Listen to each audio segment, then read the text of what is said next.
कक्षा 12वीं के सभी विद्यार्थियों के लिए आज की इस क्लास में हिंदी का जो आपका त्रैमासिक पेपर है वो 29 अगस्त के दिन रहेगा। तो उसके लिए आज हम यहाँ पे जितने भी प्रश्न पढ़ेंगे फुल सॉल्यूशन के साथ पढ़ेंगे और ऐसे प्रश्न हैं जो एग्जाम हॉल में आपको देखने को मिलेंगे। तो बिना किसी देरी के पहला प्रश्न पढ़ेंगे जिसमें आपको सही विकल्प का चयन कर लिखिए। पहला है पाठ्य पुस्तक आरोह भाग 2 में संकलित गीत दिन जल्दी जल्दी ढलता है उद्धृत है, यह दिशा निमंत्रण से लिया गया है।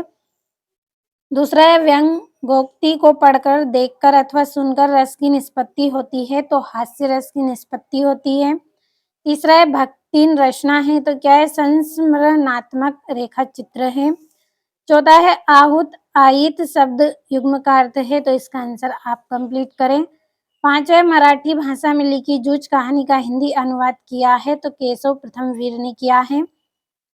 अगला है समाचार लेखन में का प्रकार होते हैं तो 6 प्रकार के होते हैं। अगला जो आपका प्रश्न है इसमें आपको रिक्त स्थान की पूर्ति कर लिखना है। पहला है पाठ्य पुस्तक आरोह भाग 2 काव्य खंड में ली गई कविता पतंग डेडेस के एकमात्र संग्रह का हिस्सा है तो दुनिया रोज बनती है इसका एक हिस्सा है। दूसरा है जब किसी काव्य रचना के पद में उपमान का उपमेय में अंगों सहित आरोप किया जाता है तब का डेडेस अलंकार होता है तो इसमें रूपक अलंकार होता है। चलिए तीसरा रिक्त स्थान समझ लेते हैं। तीसरा है बाजार दर्शन डेडेस एक महत्वपूर्ण निबंध है तो ये जैनेन्द्र एक महत्वपूर्ण निबंध है, उनके रचिता हैं। अगला है लोग संयमी भी होते हैं, वाक्य में डेडेस निपात है तो क्या है, भी है। पांचवा यशोधर बाबू ने दफ्तर से लौटते हुए रोज डेडेस जाने की रीति बनाई तो इन्होंने बिड़ला मंदिर जाने की रीति बनाई। अगला है समाचार लेखन शैली में डेडेस होता है तो क्या होता है, उल्टा पिरामिड शैली होती है। तीसरा प्रश्न निम्नलिखित कथनों के समक्ष सत्य या असत्य लिखिए। पहला है सीधी बात भाषा के चक्कर में टेढ़ी फंस गई, सत्य है। दूसरा है रौद्र रस का स्थायी भाव भयानक है तो ये आपका सत्य है क्योंकि इसका क्रोध है, अगर क्रोध होता तो आपका सत्य रहता। अगला है काले मेघा पानी दे धर्मवीर भारती की संस्मरण रचना है, सत्य है। अगला है घृत तद्भव शब्द है तो ये आपका सत्य है। अगला प्रश्न है आपका नवासोदलगेकर कविता बहुत ही अच्छे ढंग से पढ़ाते थे, सत्य है। और समाचार पत्र का संपादन करने वाले संवाददाता कहलाते हैं, असत्य है। चौथा जो प्रश्न है सही जोड़ी का मिलान कर लिखना है। पहली जोड़ी है स्थूल के प्रति सूक्ष्म का विद्रोह तो छायावाद में होता है। दूसरा है आत्म परिचय, इसकी जोड़ी रहेगी हरिवंश राय बच्चन। तीसरा है गागर में सागर भरना, इसकी जोड़ी रहेगी कम शब्दों में अपनी बात कहना। और परचेजिंग पावर तो इसकी जोड़ी रहेगी विक्रय शक्ति। अगला है इसमें भ्रम दूर करना संभव नहीं, इसकी जोड़ी रहेगी भ्रातिमान अलंकार। और आनंद यादव का मन तड़पता था तो इनका मन पाठशाला जाने के लिए तड़पता था।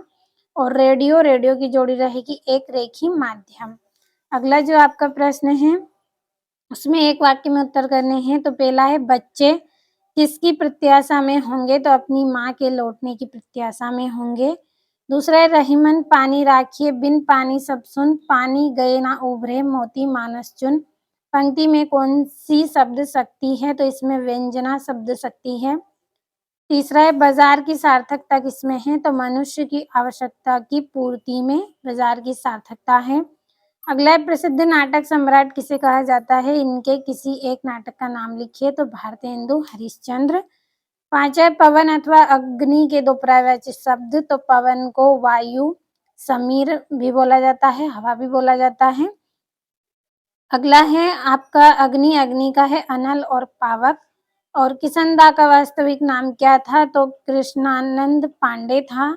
और किन्हीं दो प्रादेशिक समाचार पत्रों के नाम लिखिए तो दैनिक भास्कर और राजस्थान पत्रिका। यहाँ से छठा प्रश्न है भक्ति काल का वर्गीकरण लिखिए। सातवां कैमरे में बंद अपाहिज शीर्षक की सार्थकता अपने शब्दों में लिखना है। आठवें में सोठा छंद की परिभाषा लिखकर उदाहरण समझाना है। और 90 में स्थायी भाव संचारी भाव में अंतर और भक्ति ने अपना वास्तविक नाम लोगों से क्यों छुपाती थी।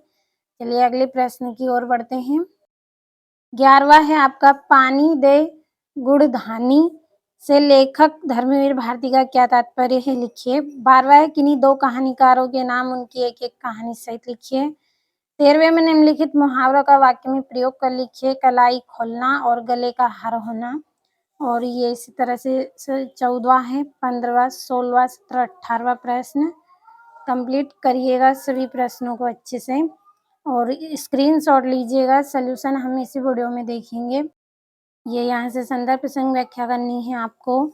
ये 21वां है, इसमें भी संदर्भ प्रसंग व्याख्या। और 22वें में आपको एक आवेदन पत्र करना है और ये 23वें में निबंध करना है।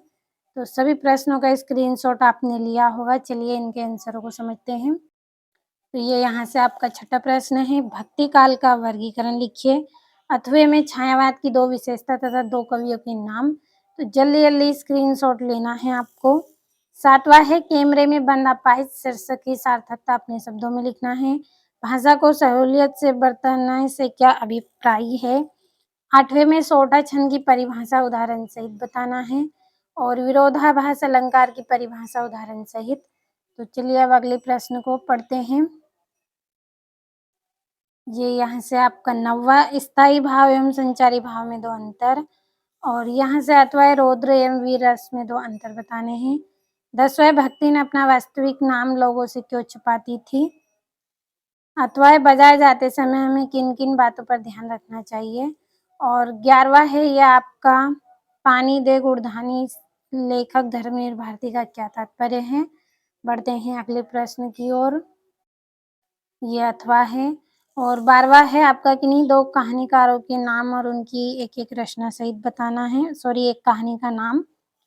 13वां है मुहावरों का वाक्य में प्रयोग करना था। 14वां है सिल्वर वेल्डिंग की मुख्य समस्या। अब चलिए देखते हैं अगला प्रश्न। यहाँ से सभी प्रश्नों का स्क्रीनशॉट लें, अच्छे से कंप्लीट करें सभी प्रश्नों को और इसी में से आपका पूरा पेपर रहेगा, तो अच्छे से कंप्लीट आपको करना है। चलिए बढ़ते हैं अगले क्वेश्चन की ओर। तो ये यहाँ से आपका 18वां है, ये भाव विस्तार करना है आपको, तो कंप्लीट करिएगा पूरे प्रश्नों को। ये 19वां है आपका और ये यहाँ से 20वां। बढ़ते हैं अगले क्वेश्चन की ओर। ये यहाँ से भी स्क्रीनशॉट लें और कुछ प्रश्नों के आंसर यदि आपने पहले ही कंप्लीट करके रखे हैं तो आप उन्हीं को एग्जाम में लिखें। ऐसा ज़रूरी नहीं है कि जो उत्तर मैंने आपको इसमें बताया है वही आपको करना है।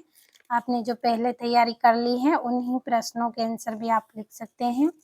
तो कंप्लीट अच्छे से आप करें सभी प्रश्नों को और एग्ज़ाम में आप अच्छे से अच्छे अंक प्राप्त करें। ये इसका 8वां है और आपका जो अगला प्रश्न है 23वां,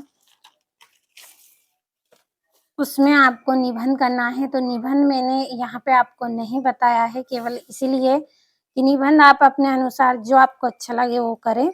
तो जितने भी प्रश्न आपको बताए गए हैं उत्तर सहित सभी का स्क्रीनशॉट लिया होगा, तो कंप्लीट अच्छे से कर